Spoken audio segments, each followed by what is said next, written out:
اسلام میں نماز اگر کسی نے چھوڑ دی تو ہمیں یہ تو ملتا ہے کہ قضا کے بغیر وہ نماز صرف توبہ سے معاف نہیں ہوتی، قضا بھی پڑھنی پڑے گی. بخاری کی حدیث ہے فجر کی نماز رہ گئی، آپ نیند کا غلبہ ہوا، فجر نکل گئی، آپ نے پہلے قضا پڑھی ہے. اور یہ بھی حدیث ہے غزوہ خندق کی. تو اس سے پتہ چلتا ہے نماز جب بھی کوئی مسلمان حالت اسلام میں نماز چھوڑے گا تو قضا بھی اس کو پڑھنی پڑے گی. بعض لوگ یہ کہتے ہیں کہ بھائی اس میں حرج بہت ہے، 10 سال سے آپ نے نمازیں نہیں پڑھی، 15 سال سے نمازیں نہیں پڑھی، حرج بہت ہے. اور قرآن کہتا ہے اللہ نے تمہارے دین میں حرج نہیں رکھا.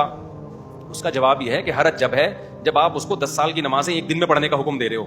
ہم کہہ رہے ہیں 10 سال کی نمازیں 10 سال میں پوری کر لے بھائی، وہ تو اپنی طرف سے بنایا ہوا ہے حرج بھی. ہم تھوڑی کہہ رہے ہیں 10 سال کی نماز ایک دن میں پوری کرے. 10 سال کی کتنے دن میں کرے؟ وہ 10 سال میں پوری کر لے نا. نبی صلی اللہ علیہ وسلم نے 2 نمازیں سفر میں اکٹھی پڑھی ہیں، اس پر تو صحیح حدیثیں موجود ہیں. اکٹھی کا مطلب کیا ہے؟ اس پر حدیث یا تو صریح نہیں ہے یا صحیح نہیں ہے. جو صحیح ہے وہ صریح نہیں ہے، جو صریح ہے وہ صحیح نہیں ہے. صریح کا مطلب ہوتا ہے کہ یہ مفہوم، صریح کا مطلب بالکل واضح ہو کہ قضا کر کے پڑھی ہے، ایسی نہیں ہے. اور صحیح کا مطلب یہ ہے کہ اگر جس میں وضاحت ہے نا کہ قضا کر کے پڑھی ہے وہ صحیح نہیں ہے. تو یہ دور علم کا نہیں ہے، علم عمق اور گہرائی نہیں ہے. قرآن و سنت کے نام پہ بہت کچھ بولا جاتا ہے.